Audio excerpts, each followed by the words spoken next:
Let me ask you something real quick. Have you ever had a moment that felt small at first, but later turned into one of your biggest life lessons? Because that's usually how we grow in life, not through big speeches or perfect plans, but through misunderstandings, mistakes, and moments we didn't see coming. What you're about to hear may sound like a simple animal story, but don't get it twisted. This is a life-changing story about fear, assumptions, and how fast panic can spread when we don't stop to think.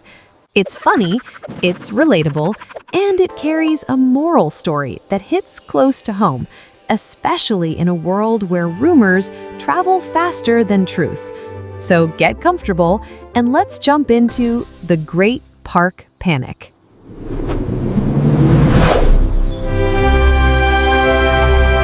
It was a Tuesday morning in the city park, and the vibes were impeccable.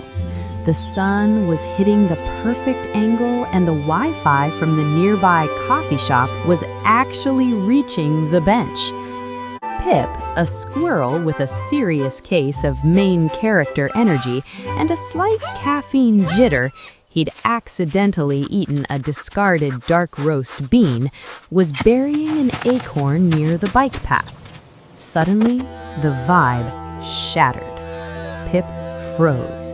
A human in a neon safety vest walked up to the old oak tree. The human was holding a strange device, a stick with a red laser beam. He pointed the laser at the tree, shook his head, and made a sharp chopping motion with his hand. Pip's mind started doom-scrolling immediately. "Oh no," Pip whispered, his tail twitching uncontrollably. "That's not a toy, that's a targeting system. They aren't just trimming branches, they're leveling the place. We are getting paved."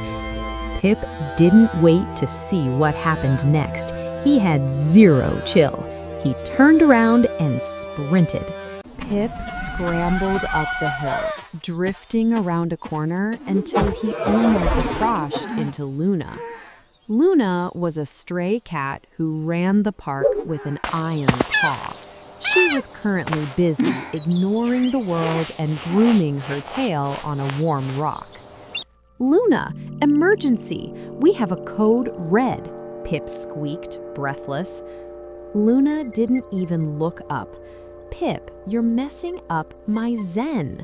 What is the drama?" "I saw a guy in a neon vest. He had a laser blaster. He marked the old oak."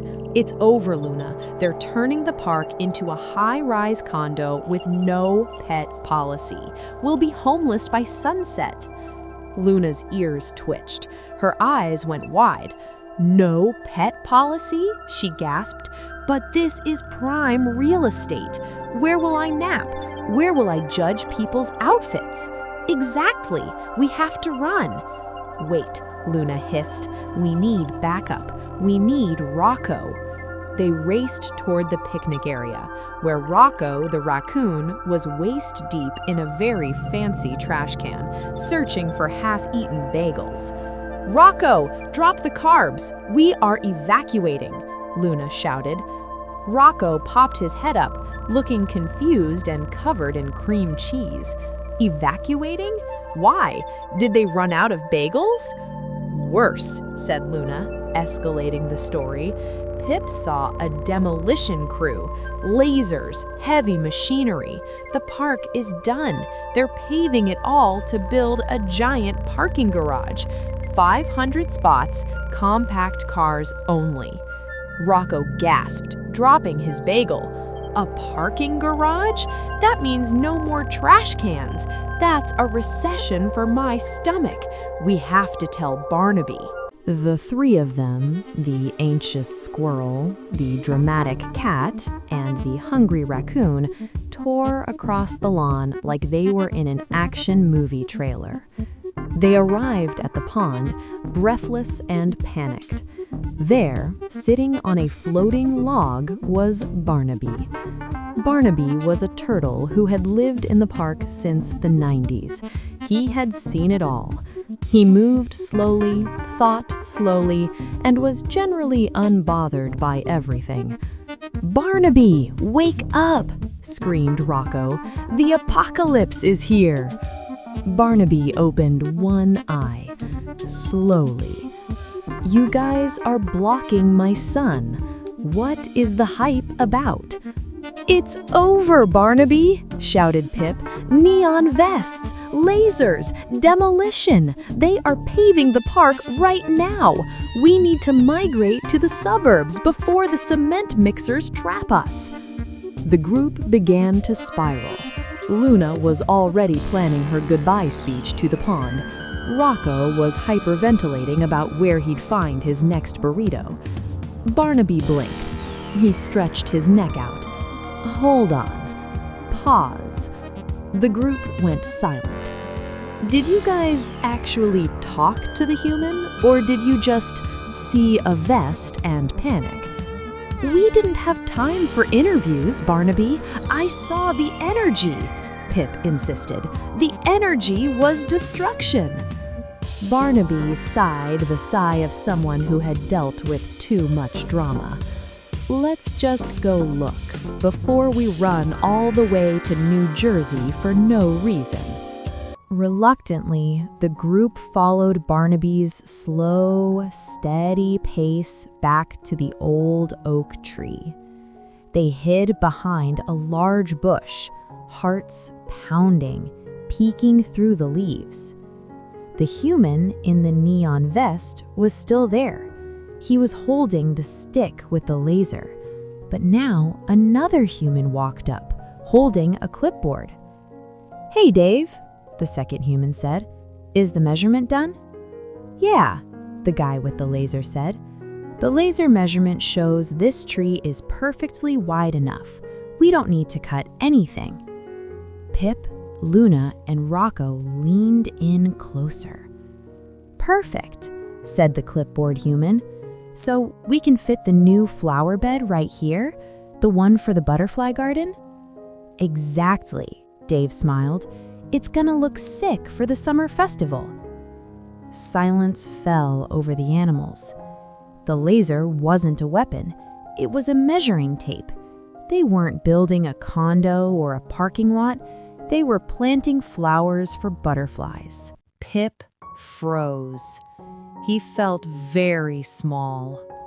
Luna slowly turned her head to look at him. "So," Luna said, her voice dripping with sarcasm, "a high-rise condo, huh? A laser blaster?" I inferred it from the context clues," Pip stammered, his tail drooping. Barnaby chuckled, a low rumbling sound. "Listen, kid, just because it looks scary doesn't mean the sky is falling. Next time, check the facts before you wreck the vibe." Pip sat down, feeling silly but relieved. The park was safe, the trees were safe. "Okay," Rocco said, breaking the tension. "Since the world isn't ending, I'm going back for that bagel." Moral of the story: don't let a rumor ruin your day. Verify the facts before you hit the panic button. In the end, nothing was destroyed. No park was lost. No one had to run away. What changed was perspective. That's the thing about real-life lessons. They don't always come from failure. Sometimes they come from realizing we panicked too soon. Learning to pause, verify, and stay calm is its own quiet success story. And when you stop reacting to fear and start responding to truth, that's how you truly grow in life. So remember this moral story the next time your mind jumps to the worst-case scenario. Not everything that looks scary is meant to harm you.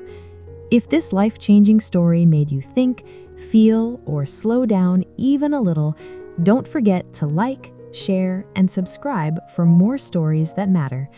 Until next time, protect your peace and let facts speak louder than fear.